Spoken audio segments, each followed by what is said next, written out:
Assalamualaikum warahmatullahi wabarakatuh. Innal hamdalillah nahmaduhu wa nasta'inuhu wa nastaghfiruh wa na'udzu billahi ta'ala min shururi anfusina wa min sayyiati a'malina. Man yahdihillahu fala mudhillalah wa man yudlil fala hadiyalah. Wa asyhadu an la ilaha illallah wahdahu la syarikalah wa asyhadu anna Muhammadan abduhu wa rasuluh. Ya ayyuhalladzina amanu taqullaha haqqa tuqatih wa la tamutunna illa wa antum muslimun. Ya ayyuhan nasu taqu rabbakumul ladzi khalaqakum min nafsin wahidah wa khalaqa minha zawjaha wa batha minhuma rijalan katsiran wa nisaa'a wattaqullaha alladzi tasaaluna bihi wal arham innallaha kana 'alaikum raqiba. Ya ayyuhalladzina amanu taqullaha wa qulu qawlan sadida yuslih lakum a'malakum wa yaghfir lakum dhunubakum wa may yuti'illaha wa rasulahu faqad faza fawzan 'azima. Amma ba'd. Fa inna asdaqal hadithi kitabullah wa khairal hadi hadi Muhammadin sallallahu alaihi wasallam wa syarral umuri muhdatsatuha wa kullu muhdatsatin bid'ah wa kullu bid'atin dhalalah wa kullu dhalalatin finnar. Ikhwani fillah rahimani wa rahimakumullah. Kita melanjutkan kembali pembahasan kitab Hirasatut Tauhid oleh Al-Allamah Samahatul Syekh Abdul Aziz bin Baz rahimahullahu ta'ala rahmatan wasi'ah. Kita masih membahas Ar-Risalatul Tsalitsah, risalah yang ketiga dari kitab ini, yaitu Fi Hukmit Ta'abbud bil Auradil Bid'iyah Wasyirkiyah, tentang hukum beribadah dengan wirid-wirid atau zikir-zikir yang bid'ah dan yang syirik. Sampai pada ucapan beliau, fa in qala qailun, apabila ada yang mengatakan min haula'il musyrikin al-mutaakhirin, apabila ada yang mengatakan dari mereka-mereka yang berbuat syirik kepada Allah dari kalangan mutaakhirin, yakni dari orang-orang yang ada di zaman kita sekarang. Jadi ada orang-orang mutaqaddimin, maksudnya kalau disebut kaum musyrikin mutaqaddimin, berarti kaum musyrikin kapan? Zaman siapa berarti? Zaman Quraisy. Ini maksudnya kaum musyrikin jahiliyah, orang-orang Quraisy. Tapi ketika disebutkan musyrikin mutaakhirin, berarti yang dimaksud adalah di zaman sekarang, di zaman kita sekarang. Maksudnya zaman beliau. Ya, beliau satu zaman sama kita, Bu. Ya, Syekh Abdul Aziz bin Baz ya wafat sekitar tahun awal-awal 2000-an atau akhir 90-an. Tahun berapa ya? Hah? Masih kecil, 90-an ya? Iya, ya segituan lah. Apabila ada yang mengatakan dari kalangan kaum musyrikin mutaakhirin, inna la naqsidu anna ulaika yufiduna bi anfusihim wa yashfauna mardana bi anfusihim aw yanfa'una bi anfusihim aw yadurruna bi anfusihim wa innama naqsidu syafa'atahum ilallahi fi dzalik. Kalau ada yang mengatakan kita ini minta-minta kepada wali, berdoa kepada orang-orang yang telah berdoa meminta kepada mereka, maka tujuan kita itu bukan karena mereka yang bisa memberikan manfaat kepada kita dengan sendirinya. Kita nggak meyakini itu kok.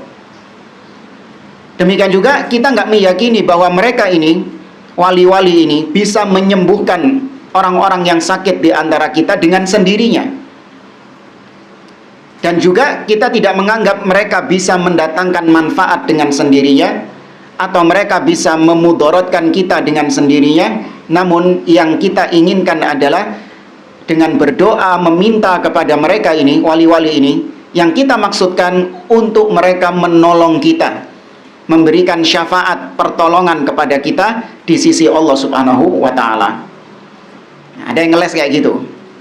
Jadi tujuan mereka meminta kepada penghuni kubur bukan karena keyakinan penghuni kuburlah yang bisa menyembuhkan Yang syirik itu kata mereka, kalau kita meyakini wali-wali ini yang bisa menyembuhkan kita, nah itu syirik. Tapi kalau kita, ini kata mereka loh ya, paham ya? Ini kata mereka, syubhat ini. Kalau kita masih meyakini Allah yang menyembuhkan, namun dengan pertolongan mereka, dengan perantara mereka, maka ini kata mereka bukan syirik. Ya, kata mereka. Maka kita jawab di sini, kata Syekh, fal jawabu an yuqala lahu. Maka jawabannya dikatakan kepadanya, inna hadza huwa maqsidul kuffar al-awwalin wa muraduhum. Sesungguhnya ini, yakni perbuatan kalian, ucapan kalian tadi, itulah maksud tujuan orang-orang kafir terdahulu. Maksudnya kaum musyrikin Quraisy. Dan memang itu yang mereka inginkan. Walaisa muraduhum anna alihatahum takhluqu aw tarzuqu. Mereka tidak meyakini bahwa berhala-berhala mereka ini bisa menciptakan atau bisa ngasih rizki. Enggak. Orang-orang musyrikin jahiliyah mereka tidak meyakini Lata, Uzza, Manat, Hubal dan nama-nama berhala yang lain itu bisa menyembuhkan mereka, bisa ngasih rizki mereka, bisa menciptakan dan mematikan mereka. Enggak. Ini bukan keyakinannya Abu Jahal CS. Tapi Abu Jahal CS meyakini siapa yang menciptakan mereka? Allah. Yang memberi rizki Allah. Yang menghidupkan dan mematikan Allah. Yang menguasai Allah. Allah berfirman dalam surah Yunus, qul man yarzuqukum minas sama'i wal ard amma yamliku sam'a wal absar wa man yukhrijul hayya minal mayyit wa yukhrijul mayyita minal hayy wa man yudabbirul amra fasayaqulunallah faqul afala tattaqun. Katakan wahai Muhammad, tanyakan kepada mereka, siapa yang memberi kalian rizki dari langit dan bumi? Siapa yang memiliki pendengaran dan penglihatan? Siapa yang menghidupkan yang mati dan mematikan yang hidup? Dan siapa yang mengatur segala urusan? Pertanyaan-pertanyaan ini kalau ditanyakan kepada Abu Jahal CS, maka fasayaqulunallah, mereka pasti akan menjawab Allah, bukan berhala-berhala itu. Nah, au tanfa'u au tadurru bi nafsiha. Mereka juga tidak meyakini. Orang-orang musyrikin ini mereka tidak meyakini berhala-berhala itu yang bisa memberi manfaat dan mudarat dengan sendirinya. Fa inna dzalika yuqtiluhu ma dzakarahu Allahu anhum fil Qur'an. Karena kalau mereka meyakini seperti itu, berarti keyakinan mereka ini membatalkan pernyataan Allah di dalam Al-Qur'an. Yang banyak ayat-ayat Al-Qur'an menegaskan bahwa mereka meyakini Allah yang menciptakan. Ya, Allah sendiri yang menegaskan demikian. Karena Allah ini tahu isi hati seseorang.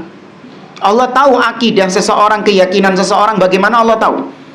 Maka Allah buka akidahnya orang-orang musyrikin. Allah tampakkan akidahnya orang-orang musyrikin bahwa mereka masih meyakini Allah sebagai Rabb, masih meyakini tauhid rububiyah, meyakini Allah sebagai pencipta, pemberi rizki. Namun itu tidak cukup menjadikan status mereka sebagai muslim, mukmin. Ya, mereka wajib harus beribadah kepada Allah dan meninggalkan sesembahan kepada selain Allah Azza wa Jalla. Wa annahum aradu syafa'atahum wa jahahum wa taqribahum ilallahi zulfa. Karena Allah menyebutkan bahwa orang-orang musyrikin Quraisy mereka menginginkan agar berhala-berhala itu memberi pertolongan kepada mereka, ya, agar berhala-berhala tersebut mendekatkan mereka kepada Allah Subhanahu wa taala. Kama qala Subhanahu wa taala fi surati Yunus alaihi salatu wassalam. Seperti yang Allah firmankan dalam surat Yunus di ayat yang ke-18, Allah mengatakan wa ya'buduna min dunillahi ma la yadurruhum wa la yanfa'uhum wa yaquluna haula'i syufa'auna 'indallah. Dan mereka beribadah kepada apa-apa atau kepada selain Allah, apa-apa yang tidak memberikan manfaat dan mudarat kepada mereka, Namun mereka mengatakan haula'i syufa'auna indallah. Mereka inilah, berhala-berhala inilah yang memberikan syafaat, pertolongan kepada kami di sisi Allah Azza wa Jalla. Faraddallahu alaihim dzalika biqaulin, maka Allah bantah pernyataan mereka ini dengan mengatakan, qul atunabbi'unallaha bima la ya'lamu fis samawati wala fil ard. Apakah kalian hendak memberitahukan kepada Allah tentang apa-apa yang tidak Allah ketahui di atas langit dan di bumi? Ya, maksudnya Allah tidak memberitahukan kepada kita bahwa berhala-berhala tersebut bisa memberikan pertolongan. Nah, apakah kalian seakan-akan minteri Allah Subhanahu wa taala? Seakan-akan kalian memberitahukan kepada Allah bahwa berhala-berhala ini bisa mendatangkan manfaat dan mudarat kepada kita? Maka maha suci Allah wa ta'ala, maha tinggi Allah, amma yusyrikun, atas apa yang mereka persekutukan. Lihat, Allah vonis mereka berbuat apa? Syirik. Meskipun tujuan mereka bukan nyembah berhalanya, tujuan mereka Allah, untuk mendapatkan pertolongan di sisi Allah, namun Allah tetap memvonis mereka musyrik, syirik. Maka demikian juga yang minta-minta kepada kuburan-kuburan, yang berdoa dengan perantara kuburan-kuburan, meskipun katanya cuman perantara, tetap kita katakan itu perbuatan apa? Syirik, karena Allah sendiri yang memvonis syirik.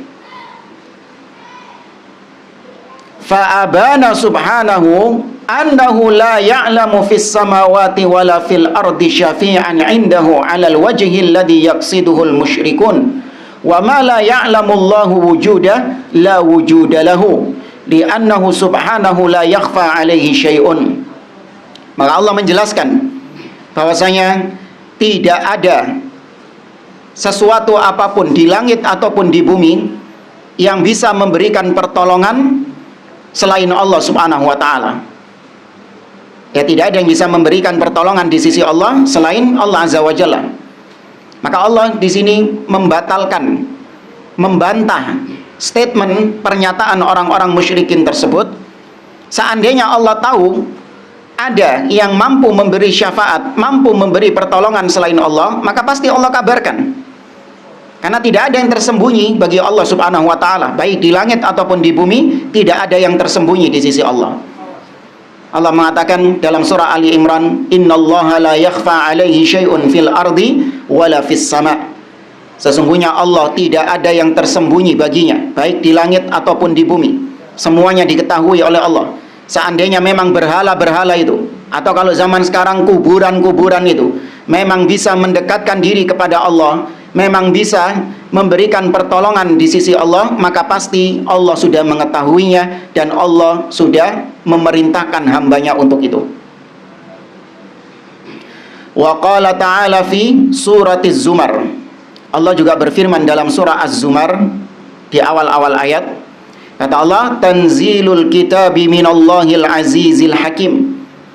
Al-Quran diturunkan, kitab tersebut diturunkan oleh Allah yang maha aziz, maha mulia, lagi maha hakim. Ya, di sini disebutkan tanzilul kitab, diturunkannya kitab minallah, dari Allah. Allah menurunkan kitab. Namanya turun dari mana ke mana? Dari atas ke bawah. Ini juga dalil tentang Allah di atas. Ya, ini juga dijadikan dalil oleh para ulama. Ayat-ayat yang seperti ini itu menunjukkan Allah fis sama, Allah di atas. Inna anzalnahu fi lailatul qadar. Sesungguhnya kami menurunkan Al-Qur'an pada malam Al-Qadar. Itu juga senada dengan ini. Turunnya Al-Qur'an. Syahrul Ramadan alladzi unzila fihil Qur'an. Bulan Ramadan diturunkan Al-Qur'an. Banyak ayat-ayat yang menunjukkan Al-Quran diturunkan dari Allah. Maka namanya turun dari atas ke bawah, berarti Allah fis sama, Allah berada tinggi di atas. Ya. Insyaallah semua paham turun, namanya turun dari atas ke bawah, kecuali orang Madura ya. Hah? Apa artinya? Mulai ya toron, pulang kampung. Ini beda ini. Iya. Kemudian di ayat setelahnya, inna anzalna ilaikal kitaba bil haqqi fa'budillaha mukhlishan lahuddin. Sesungguhnya kami menurunkan kepadamu wahai Muhammad alkitab, yakni Al-Qur'an bil haq, dengan kebenaran. Fa'budillah, maka beribadalah engkau kepada Allah, mukhlishan lahuddin, dengan ikhlas, dengan murni, semurni-murninya hanya kepada Allah. Di sini jamaah, lihat Nabi SAW diperintahkan oleh Allah untuk bertauhid. Nabi masih diingatkan, bayang sekelas Nabi Muhammad SAW, makhluk yang paling mulia, tetap diperintahkan oleh Allah, diingatkan sama Allah tentang tauhid. Wahai Muhammad, fa'budillah. Ini khitabnya, arah pembicaranya kepada Nabi loh ini. Ya, kepada Nabi. Karena yang diturunkan Al-Quran siapa? Nabi SAW. Kemudian diperintahkan fa'budillah, maka sembahlah Allah. Apa cukup cuman sekedar menyembah? Enggak. Mukhlishon, dengan ikhlas, ya, dengan murni, yakni tanpa ada kesyirikan. Nabi juga diancam dari perbuatan syirik. La in asyrakta la yahbatanna amaluka wa la takunanna minal khasirin. Apabila engkau wahai Muhammad berbuat syirik, maka hanguslah semua amalanmu dan kau menjadi orang yang merugi di akhirat. Ini sekelas Nabi diperingatkan dari syirik dan diperintahkan untuk bertauhid. Ya, maka sangat disayangkan sebagian ikhwan di zaman sekarang malas ngaji tauhid, belenger. Ya, belenger katanya. Wah, sudah berulang-ulang khatam tauhid, berulang-ulang diingatkan tentang tauhid, ganti yang lain lah. Ya, ganti pembahasan yang lain, atau jangan masalah tauhid, itu nanti saja. Sekarang yang penting itu adalah bagaimana menyatukan umat Islam. Ya, urusan tauhid syirik itu nanti saja, karena itu bisa memecah belah umat Islam. Nanti saja. Ya, yang diutamakan apa dulu? Bagaimana meraih kekuasaan. Ya, bagaimana meraih kepemimpinan. Urusan tauhid sama syirik nanti dulu. Kalau sudah dapat kekuasaan, baru kita bereskan masalah tauhid dan syirik ini.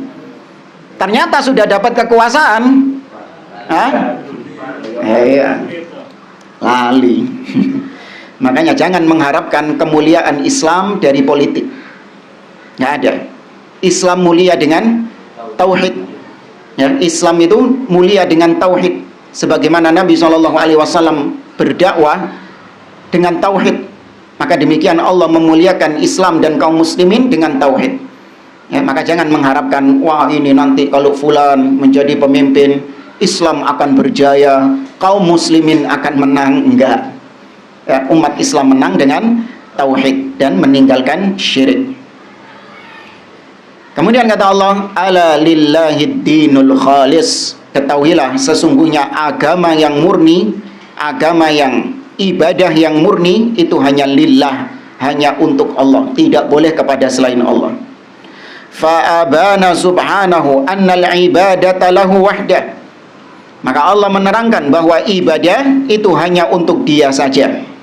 Wa annahu yajibu 'alal ibadi ikhlasuha lahu jalla wa ala. Dan Allah menerangkan bahwa wajib atas para hamba untuk mengikhlaskan ibadah hanya untuk Dia, hanya untuk Allah Azza wa Jalla. Ya, memurnikan ibadah hanya untuk Dia. Namanya murni, nggak boleh ada noda syirik. Hatta siti nggak oleh. Ya, termasuk diantara syirik apa? Riya. Ya, hatta riya nggak boleh. Ya, namanya khalis, namanya murni, tidak terkontaminasi apapun. Li'anna amruhu lin nabiyyi sallallahu alaihi wasallam bi ikhlasil ibadati lahu amrun lil jami'. Meskipun ini perintah kepada Nabi, ya kan, kalau dilihat tadi surah Az-Zumar ayat yang kedua, itu perintah kepada Nabi secara khusus, namun itu berlaku bagi semua umat, berlaku bagi semua manusia, karena risalahnya Nabi itu bukan hanya untuk kaum tertentu, tapi risalahnya Nabi itu berlaku bagi semua manusia, bahkan jin. Ya, bahkan jin wajib untuk mengikuti syariat Nabi Muhammad SAW. Wa makna din huna huwal ibadah. Dan yang dimaksud ad-din dalam ayat tadi, ala lillahi dinul khalis. Yang dimaksud din, agama yang murni, maksudnya adalah al-ibadah, yaitu ibadah.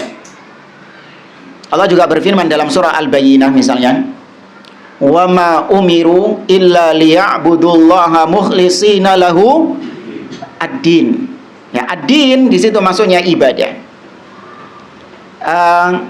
Kalau maliki yaumiddin, ad-din di situ apa artinya? Hari kiamat. Kenapa disebut din? Pembalasan. Iya. Dari situ muncul hutang, dalam bahasa Arab apa? Ad-dain. Karena ad-dain, hutang itu dibalas, artinya dibayarkan hutang. Kan sing duwe hutang bayar. Ya kan? Karena kalau enggak nanti akan dibalas pada hari kiamat. Karena hari kiamat namanya yaumuddin, hari pembalasan. Jadi din bisa bermakna agama, bisa bermakna ibadah, bisa bermakna pembalasan. Ya, ad-dain. Wal ibadah, adapun ibadah, hiya maknanya adalah ta'atuhu, mentaati Allah, wa ta'atu rasulihi sallallahu alaihi wasallam kama salaf, dan mentaati Rasul sallallahu alaihi wasallam sebagaimana sudah diterangkan sebelumnya. Wa yadkhul fiha du'a wal istighatsah, masuk di dalam ibadah. Jadi ibadah ini semua ketaatan kepada Allah. Allah memerintahkan sesuatu, kemudian kita kerjakan sesuatu itu, kita taati sesuatu itu, maka itu dalam rangka beribadah. Allah melarang sesuatu, kemudian kita tinggalkan sesuatu itu karena Allah. Bukan kita tinggalkan karena memang kita nggak punya uang, atau karena nggak mampu, atau karena memang nggak suka, bukan. Tapi kita meninggalkannya karena Allah, karena dosa. Nah, baru itu terhitung ibadah. Contoh, ada seorang yang sudah tua renta, ya usianya 80 tahun. Ya, 80 tahun, 90 tahun, tuwek wisan. Dia diajak berzina sama seorang wanita yang cantik. Langsung mengatakan, inni akhafullah, sesungguhnya aku takut kepada Allah Subhanahu wa taala. Nggak mau, dia menolak diajak berzina. Dia menolak diajak berzina bukan karena, sejatinya bukan karena takut kepada Allah, tapi karena apa? Al-ajiz, karena memang nggak mampu. Lah ya kan? Layakum. Ya, karena memang nggak mampu sudah. Tapi kalau dia memang seandainya dia mengatakan dalam hatinya, dia mengatakan, saking tuwek aku yo, coba saya enom ngono tak iya nih ya. Kalau ada keinginan seperti itu, maka berdosa dia.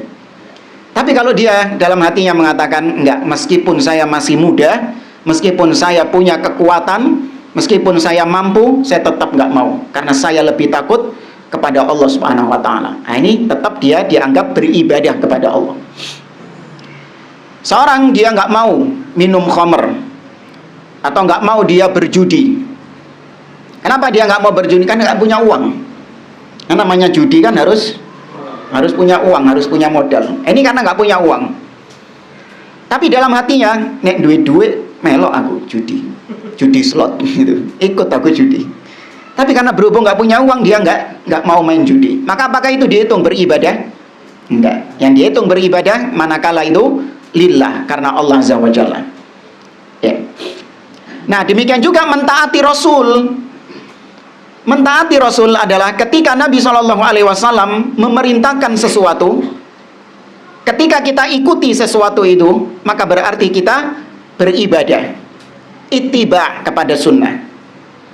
Namun ketika Nabi SAW meninggalkan sesuatu, kemudian kita tinggalkan sesuatu itu dalam rangka mengikuti Nabi SAW meninggalkannya, maka itu dikatakan juga mengikuti sunnah. Baik. Kalau ada pertanyaan, Ustadz, Nabi dulu meninggalkan, atau Nabi dulu tidak ceramah pakai mikrofon. Kenapa nggak antum tinggalkan juga ceramah pakai mikrofon? Supaya ittiba sunnah. Nabi dulu pakai unta, Kenapa antum sekarang pakai motor? Pakai pesawat? Berarti antum nggak ittiba sunnah. Apa jawabannya? Bukan cuma sekedar urusan dunia.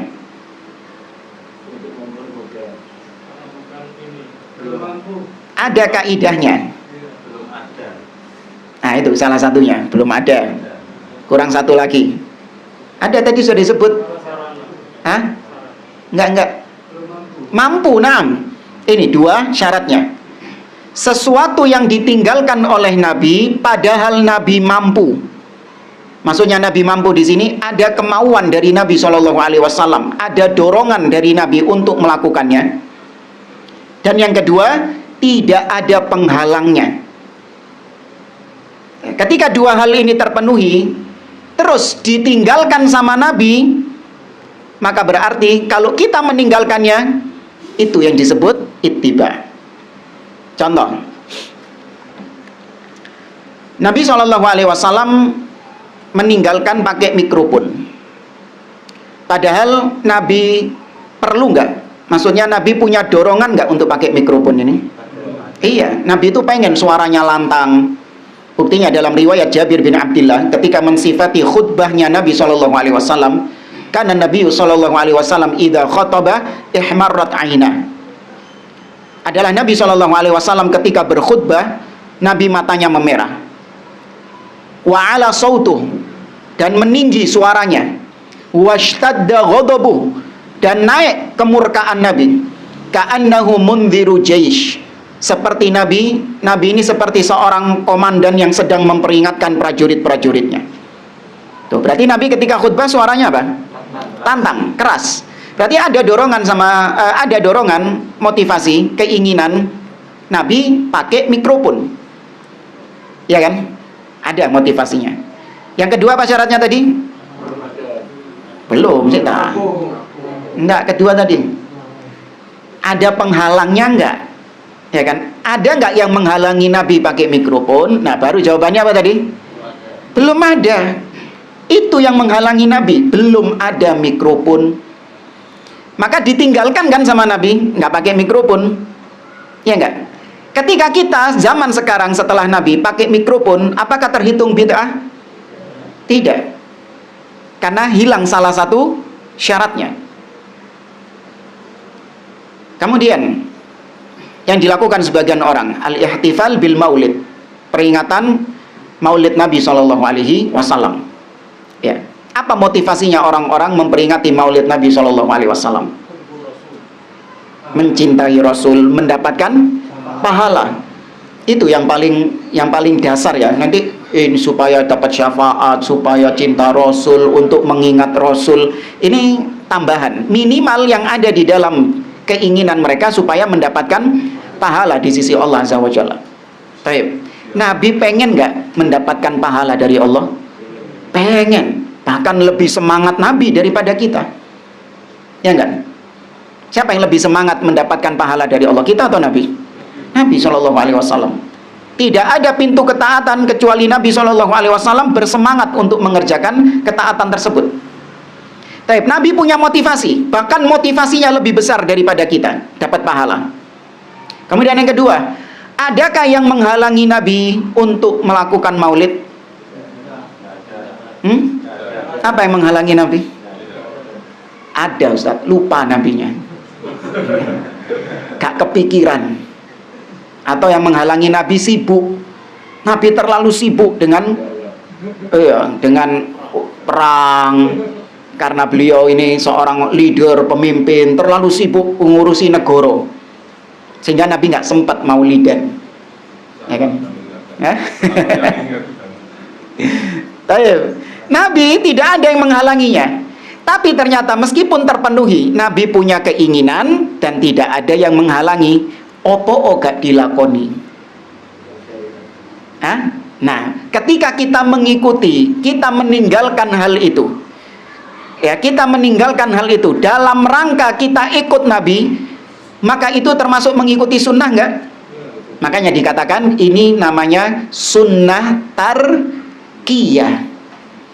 Sunnah tarkiyah, yaitu sesuatu yang ditinggalkan oleh Nabi Padahal Nabi punya motivasi dan tidak ada yang menghalanginya. Ketika kita niru meninggalkannya juga, maka kita dianggap mengikuti sunnah. Jadi jangan dianggap mengikuti sunnah itu, ittiba sunnah itu cuman masalah-masalah yang fi'liyah, seperti jenggot, ya kan? Betul itu sunnah. Tapi sunnah yang sifatnya mengerjakan sesuatu kan. Nah ini ada sunnah model lain ini. Apa sunnah model lain? Meninggalkan sesuatu. Ya, meninggalkan sesuatu yang ditinggalkan oleh Nabi SAW, padahal Nabi mampu atau punya motivasi dan tidak ada penghalangnya. Ya, antum pegang erat dua kaidah ini, insya Allah nggak tanya-tanya lagi, Ustadz ini bid'ah apa enggak Ustadz? Termasuk tasbih juga Pak Ustadz ya? Iya, diantaranya. Ya, namun sebagian ulama menganggap kurang afdol. Ya, kurang afdol menggunakan tasbih tersebut. Hanya saja penggunaan untuk orang-orang yang memang ya alat itu sebenarnya ya. Orang-orang yang memang perlu karena mungkin dia lupa hitungan misalnya, ya kan? Atau dia orangnya apalah intinya ada keperluan di situ untuk pakai alat tersebut, maka para ulama membolehkan hanya sebatas kurang afdol. Ya, kurang afdol. Yang lebih afdol adalah dengan tangannya, ya dengan jarinya.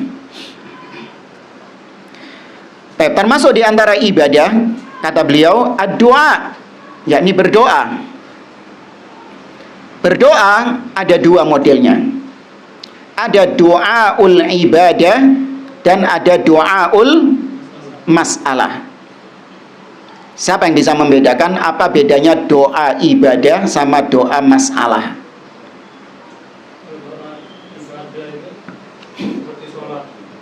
Mutlakul ibadah itu lebih enaknya. Doa ibadah maksudnya adalah ibadah secara umum, mutlak. Ibadah apapun yang dikerjakan seseorang maka itu disebut doa. Kenapa disebut doa? Karena setiap kita melakukan suatu aktivitas ibadah pasti terselip doa. Pasti ada harapan meskipun tidak kita ucapkan. Antum tadi sholat isya, ya kan, langsung takbiratul ihram, salam. Tapi ada doanya sih kalau sholat sih, ya kan, ketika duduk Rabbighfirli warhamni, ada doanya, doa lisan. Antum puasalah, antum berpuasa.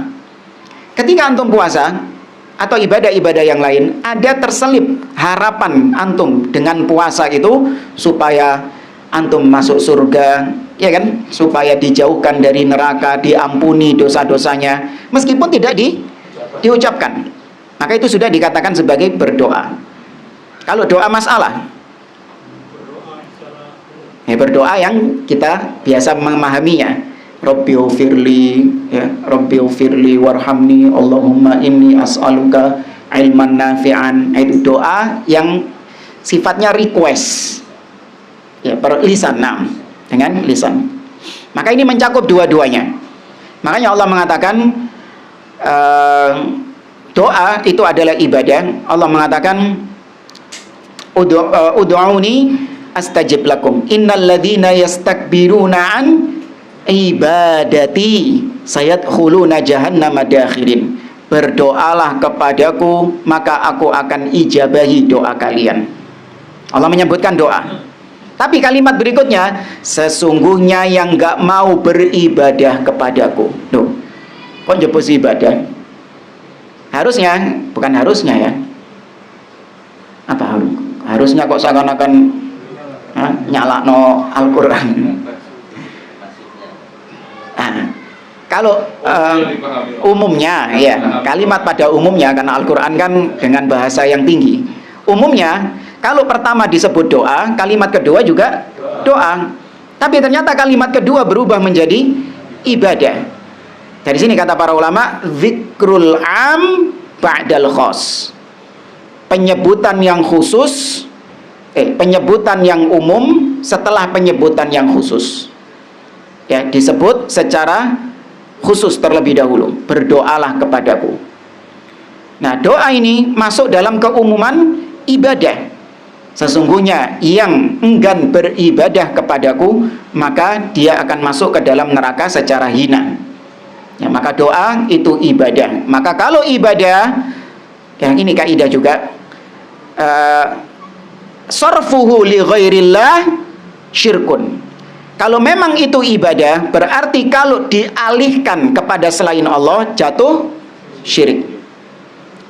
Itu kaidahnya. Kalau memang itu ibadah, ditentukan dulu, ini ibadah nggak? Iya, ini ibadah. Tapi berarti kalau diperuntukkan selain Allah, maka jatuhnya syirik. Kalau bukan ibadah, maka diperuntukkan kepada selain Allah, nggak syirik. Contohnya apa? Ada ibadah yang kita tanya terlebih dahulu, ini diperuntukkan buat siapa? Kalau dipertanyakan dulu, ini ibadah nggak? Kalau dia mengatakan ini ibadah, berarti kalau diperuntukkan selain Allah maka syirik. Tapi kalau dikatakan oh enggak, ini bukan ibadah, maka berarti kalau diperuntukkan selain Allah nggak syirik. Menyembelih, dzabah. Ya, penyembelihan ada yang ibadah, ada yang bukan ibadah. Siapa yang masih ingat apa bedanya? Kalau ibadah hanya untuk Allah, seperti berkorban atau Akikoh. Kalau untuk manusia menyambut tamu. Itu. Kalau perbedaannya, yang ibadah itu penyembelihannya itu tujuan utamanya memang izhaqun nafs. Tujuannya memang untuk melenyapkan nyawa itu. Melenyapkan nyawa. Untuk dipersembahkan kepada yang dia persembahkan. Adapun yang kedua adalah memanfaatkan hasilnya. Entah ada hasilnya ataupun nggak ada hasil, maksudnya daging ya. Ono dagingnya, gak ono dagingnya. Ya, meskipun gak ono dagingnya, tetap itu sudah dikatakan penyembelihan ibadah. Apa dalilnya? Hadis riwayat Thariq bin Syihab ketika Nabi menyebutkan dua orang masuk surga karena lalat dan masuk neraka karena lalat. Masih ingat hadis itu? Lalat, opo dagingnya? Bisa dimanfaatkan nggak dagingnya? Tapi orang yang mempersembahkan lalat kepada berhala itu dihukumi syirik nggak? Tetap dihukumi syirik, karena penyembelihan ibadah tujuan utamanya bukan daging, tapi tujuan utamanya adalah izhaqun nafs, memang melenyapkan nyawa untuk dipersembahkan dalam rangka dipersembahkan kepada yang sedang dia ibadahi itu. Nah, beda sama penyembelihan yang non ibadah. Kalau penyembelihan yang non ibadah, tujuan utamanya memang apa? Dagingnya. Tujuan utamanya memang daging. Nah, baru kemudian yang kedua adalah yaitu menyembelihnya, karena nggak mungkin bisa mendapatkan daging kecuali dengan cara disembelih. Itu bedanya. Makanya kalau selain ibadah boleh dipersembahkan kepada selain Allah. Ya, seperti misalnya antum punya wedus di belakang, punya kambing di belakang. Gak tahu gak pernah gak pernah disembelih, urip. Maksudnya ketika ada tamu datang, kemudian antum nggak punya suguhan istilahnya untuk menjamu tamu tersebut, maka antum sembelihkan kambing itu. Ketika ditanya sama istri antum, "Loh mas, kok disembelih? Emang buat siapa dagingnya?" "Buat tamu." Syirik nggak? Tidak. Seperti siapa? Nabi Ibrahim alaihissalam. Ya, makanya ada syubhat dari sebagian orang-orang pembela kesyirikan. Tuh Nabi Ibrahim menyembelih, mempersembahkan mempersembahkan sapi kepada tamu, malaikat yang menjelma menjadi manusia. Berarti Nabi Ibrahim berbuat syirik dong. Nah, ini jawabannya. Oh, beda. Nabi Ibrahim menyembelih buat tamu itu sesembelihan yang non ibadah. Nah, mau nyembelih baca bismillah. Baca bismillahnya itu udah ibadah. Iya, baca bismillah ini adalah untuk penghalalan. Ya, dalam rangka untuk menghalalkan. Maksudnya dia menyembelih tersebut supaya apa yang dia sembelih ini halal, maka membaca bismillah. Itu menjalankan hukum syar'i. Betul, dia dinilai ibadah dari situ. Tapi yang kita maksud di sini adalah tujuan menyembelihnya. tujuan menyembelihnya memang gaendayo. Ya gak? Memang buat tamu. Iya, nek tamu nek gak teko disembelih gak? Enggak, emang bingung kok. Itu yang dimaksud ibadah atau non ibadah. Ya, meskipun ketika melaksanakan penyembelihan yang buat tamu tadi, dia menyembelihnya dengan syariat Islam, ya itu terhitung ibadah sendiri bagi dia. Nah, tapi yang kita bahas di sini ibadah atau non ibadah dilihat dari tujuan. Nah, kemudian wal istighatsah, termasuk di antara ibadah adalah beristighatsah, yaitu minta pertolongan kepada Allah dalam kondisi yang sempit, dalam kondisi yang terdesak. Istighatsah ini kurang lebih sama seperti isti'anah, minta pertolongan.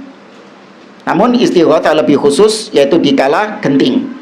Allah berfirman dalam surah Al-Anfal, "Idz tastaghitsuna rabbakum fastajaba lakum anni mumiddukum bi alfin minal malaikati murdifin." Ingatlah ketika kalian, wahai para sahabat, beristighatsah kepada Rabb kalian.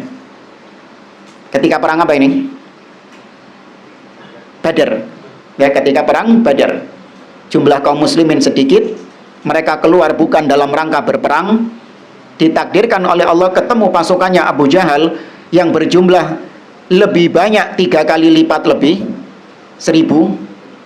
Ya, dalam keadaan Abu Jahal bersiap perang. Ya apa, gak terdesak ya. Ya, maka mereka beristighatsah. Nah, istighatsah minta tolong dalam kondisi yang terdesak. Itu ada yang syirik dan ada yang enggak syirik. Kalau beristighatsah kepada selain Allah. Kapan beristighatsah kepada selain Allah yang syirik dan kapan beristighatsah kepada selain Allah yang tidak syirik, atau apa bedanya?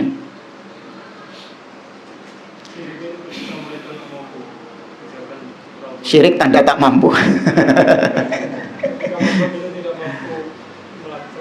Iya, yaitu ketika minta tolongnya pada perkara-perkara yang menjadi kekhususan Allah. Kalau itu pada perkara-perkara yang memang makhluk gak mampu melakukannya, hanya Allah yang mampu melakukannya, maka kita harus minta tolongnya kepada siapa? Allah saja. Kalau kita minta tolongnya kepada selain Allah, baru syirik. Tapi kalau kita beristighatsah, minta tolong kepada makhluk pada perkara-perkara yang makhluk memang mampu melakukannya, maka itu bukan syirik. Dalilnya Allah mengatakan dalam surat Al-Qasas. Ya, nanti lihat cerita kisah tentang Nabi Musa di surat Al-Qasas. Kata Allah Subhanahu wa taala, "Wa dakhalal madinata 'ala hini ghaflatin min ahliha fawajada fiha rajulaini yaqtatilani hadza min syi'atihi wa hadza min aduwi fastaghathahu alladhi min syi'atihi 'ala alladhi min aduwi fawakazahu Musa faqada alaihi." Ketika Nabi Musa masuk, ini Nabi Musa masih jadi anak kesayangannya Fir'aun ya. Ya, masih jadi kecintaannya Fir'aun. Ketika masuk ke suatu kota di Mesir, penduduknya sedang sibuk di kota itu dalam kondisi yang lengang. Maka Nabi Musa mendapati ada 2 orang yang sedang berkelahi. Duduk carok ya? Bukan. Bukan carok ya. Berkelahi. Maka yang satu dari kaumnya Nabi Musa, min syi'atihi, itu syiah itu di sini berasal dari kata-kata syiah, secara bahasa artinya apa? Ya, pembela atau kelompoknya. Yang satu dari kelompoknya Musa, maksudnya berarti dari apa? Bani Israel. Dan sedangkan musuhnya dari pribumi, yaitu bangsa Kipti, Mesir. Nah, kemudian yang dari Bani Israel ini fastaghathahu, minta tolong kepada Musa, beristighatsah kepada Musa. Allah menggunakan kata-kata fastaghathahu. Baik, maka istighatsah di sini syirik enggak? Tidak, karena Nabi Musa qadir, mampu untuk menolongnya, dan benar ditolong sama Nabi Musa. Ya, fawakazahu Musa faqada alaihi. Sekali ditolong Musa turun tangan. Ya, budal ini orangnya ini. Kemudian yang berikutnya wal khauf, takut. Ya, takut sama, ada yang syirik dan ada yang nggak syirik. Kapan takut yang syirik dan takut yang tidak syirik? Kalau takut tabi'i, takut pada perkara-perkara yang memang manusiawi, di mana hal tersebut memang bisa memberikan bahaya kepada kita, maka itu takut yang diperbolehkan. Kita takut sama binatang buas, takut sama penjahat, ya takut sama apa lagi? Begal, ya sama penjahat itu masuk, rampok, begal apa itu, bajingan, ya masuk situ semuanya. Ya. Maka itu takut yang tabi'i, apakah syirik? Seorang misalnya takut sama hewan-hewan seperti itu, kalau bilang nggak takut, ya kayak kemarin takut sama COVID, corona, takut sama penyakit, tabi'i nggak?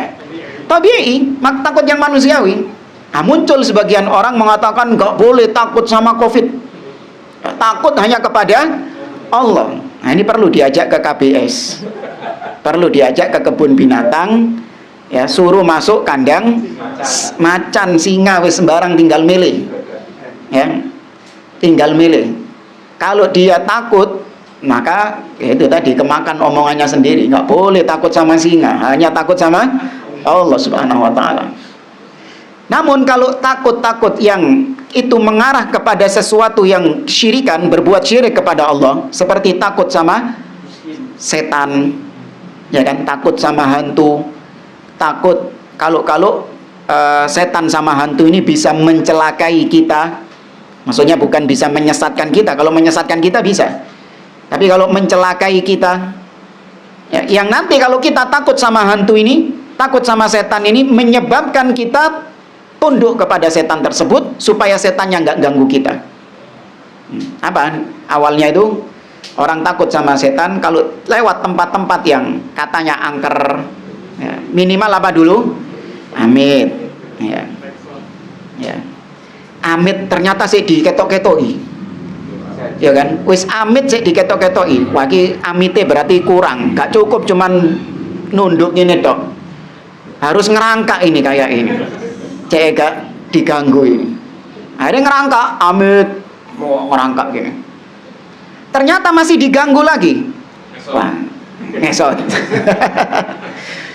Sampai akhirnya menjerumuskan dia pada perbuatan syirik. Oh berarti kayak isajen. Cari ini wong-wong cek gak diganggu itu kayak isajen, kayak itumbal.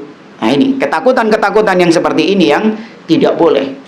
Itu ketakutan-ketakutan yang syirik. Ketakutan yang dimana Allah yang hanya bisa memberikan seperti itu, maka nggak boleh kita takut kepada selain Allah. Warroja, ya berharap, wadzabah, menyembelih, dan nazar. Kama yadkhul fiha as-salah was-shaum wa ghairu dzalik mimma amara Allahu bihi wa rasuluh. Demikian juga masuk di dalam rangkaian ibadah, salat, puasa, ya, zakat, haji, ya, umroh, baca Quran, zikir, banyak ibadah-ibadah. Semua itu masuk ke dalam rangkaian ibadah, yang mana semuanya diperintahkan oleh Allah dan Rasulnya Sallallahu Alaihi Wasallam.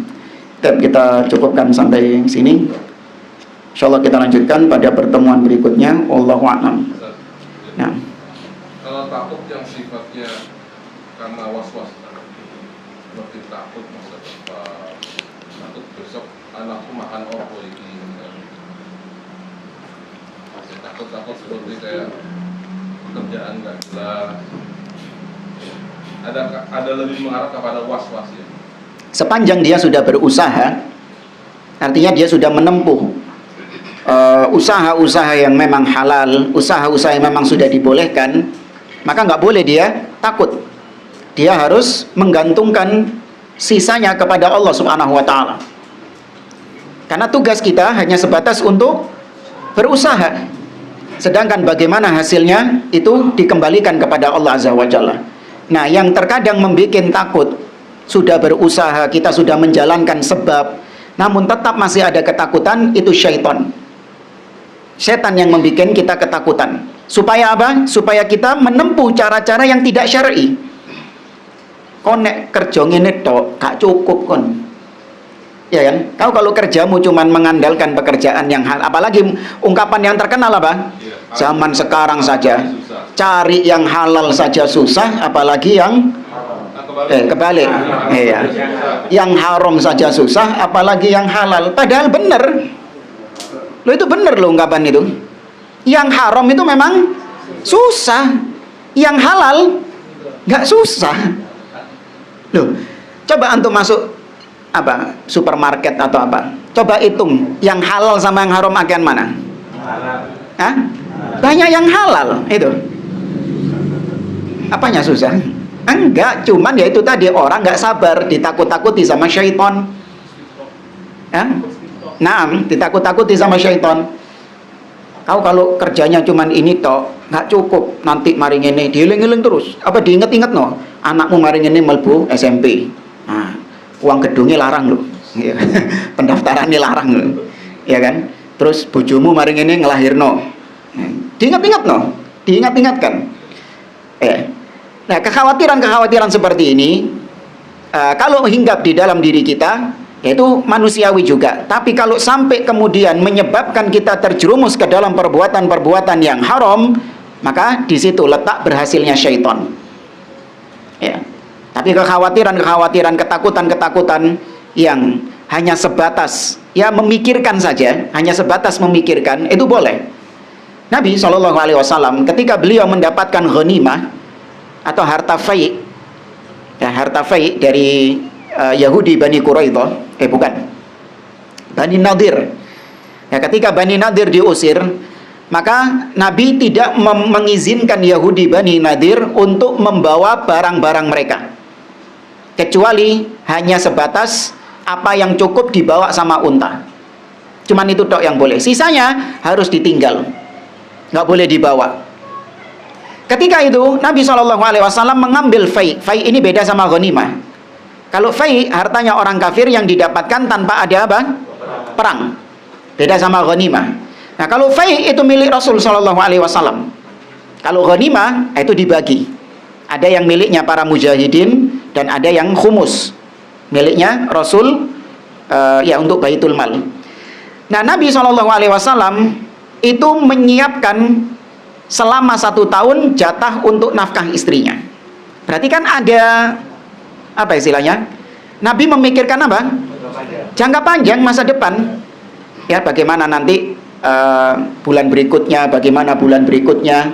Nah, itu hal yang wajar, tabi'i juga. Tapi jangan sampai kemudian berlebihan sampai akhirnya menyebabkan kita jatuh dalam perkara-perkara yang haram.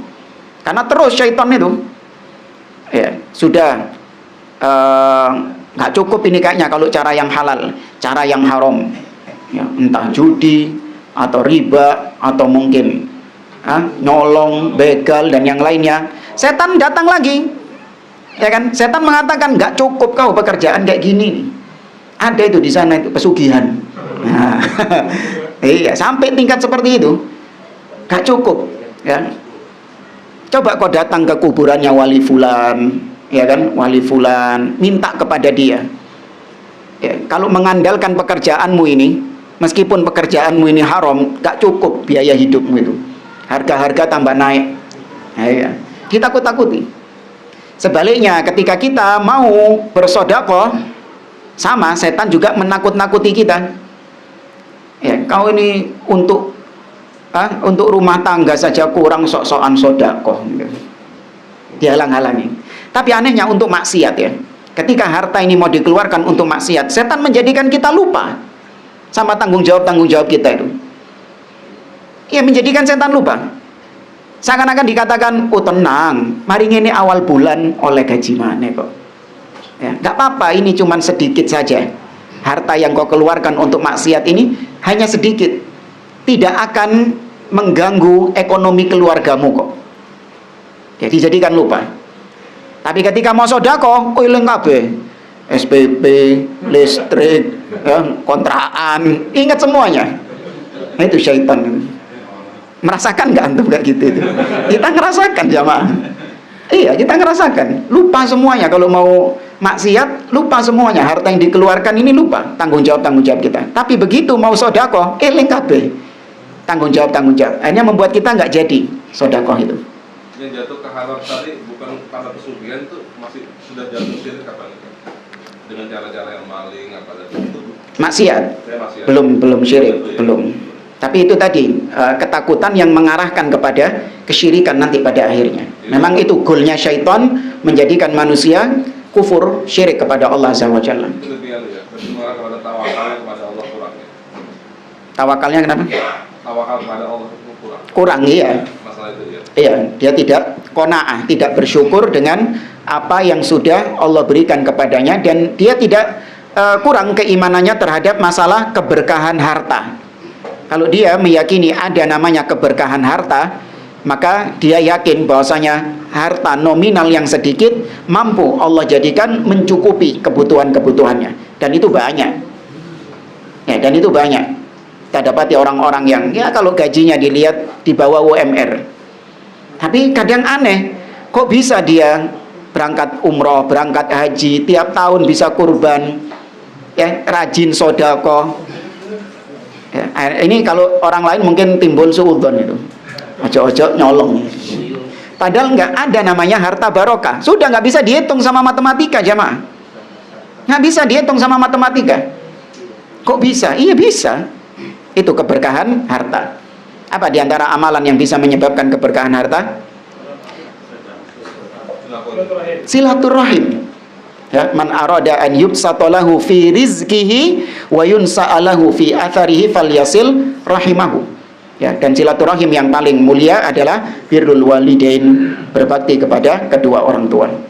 Wallahu a'lam, saya kira ini bisa kita sampaikan. Kurang lebihnya mohon maaf. Kita akhiri. Subhanakallahumma wa bihamdik, asyhadu an la ilaha illa anta astaghfiruka wa atubu ilaik.